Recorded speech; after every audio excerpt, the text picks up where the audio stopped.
Hello, my friends. Today we've got the MicroKORG Crystal and the Korg ARP 2600M, and I just want to show off how you can use the MicroKORG as a controller for gear like the ARP 2600, but also as an effector and ultimately a synthesizer, or to use the ability of the MicroKORG subtractive synthesis as an additional effect and controller for the ARP. And to get started, what I did here was plug the ARP 2600 directly into the MicroKORG through the audio input. And then I've got the MicroKORG running out to my mixer. And then I've got the MicroKORG controlling the ARP with the MIDI cable directly to the machine. So we've got MIDI control from the MicroKORG, and then we've got audio sending into the MicroKORG from the ARP and then out to the rest of the system. To get started using the ARP with the MicroKORG, we've got to start with an initialized patch. So Shift 3 will take you to an initialized patch, and we'll hear the MicroKORG here. But to get the ARP into the mix, what we're going to have to do is go over to oscillator 1, and we're going to scroll from saw wave over to audio input. And now all we're going to hear is the sound of the ARP patch that I've made here. So you can hear the ARP, and actually we can use our pitch wheel. And I have the ARP wired in a way that it allows for two-voice polyphony. And we can use the mod wheel.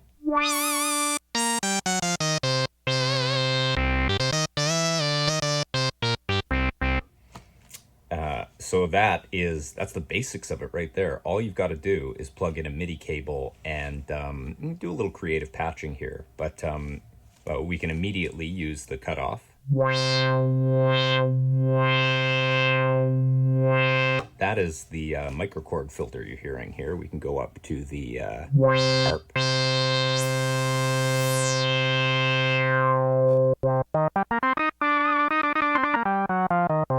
We could change up the filter on the MicroKORG here. We could give ourselves a high-pass filter instead.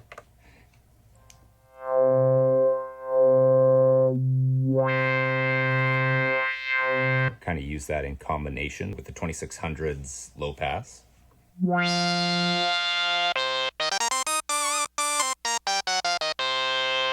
Or we could add some effects. So we could go into the mod section here and ensemble, something nice and slow, and we'll turn it up.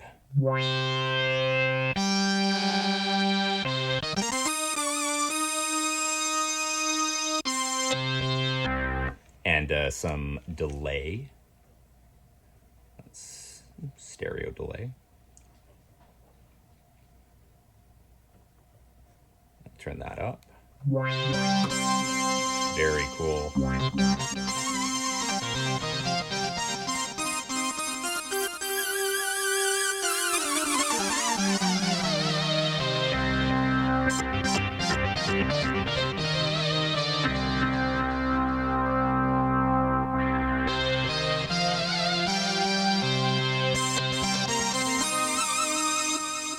Or what about MicroKORG's famous distortion? Oh!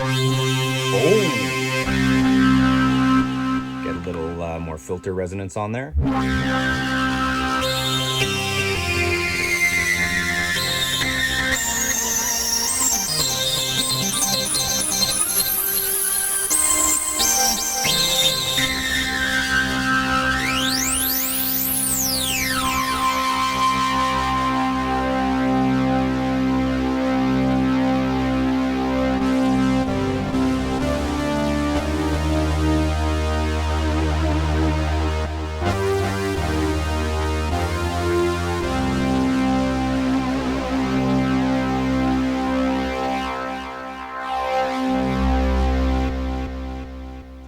And the whole of the MicroKORG's synthesis engine is available for you to shape your sound, or to take a whole nother level of synthesis from the 2600 into the MicroKORG.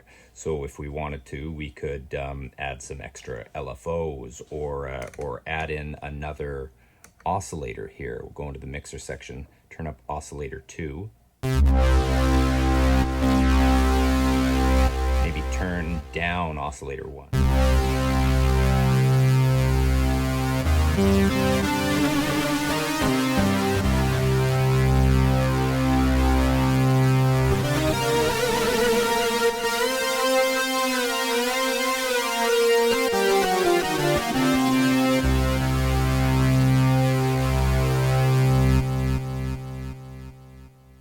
Let's turn our distortion off. Of course, if we wanted a longer sound, we'd go into our amp EG and we'd just bring in a little release.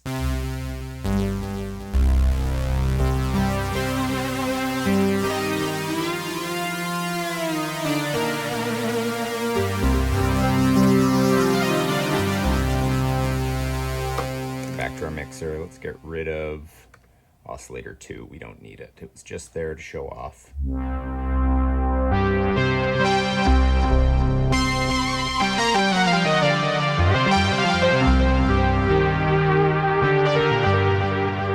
And so that's just like a very, very small section of what you could choose to do, or how you could elaborate on sounds from a synthesizer like the 2600, or just take better control of your gear with a synthesizer like the Korg MicroKORG. So I hope that added a little value to your day-to-day, and maybe you can get a little bit better use out of your MicroKORG next time you're in the studio or playing around on the coffee table. Until then, thank you very much for watching.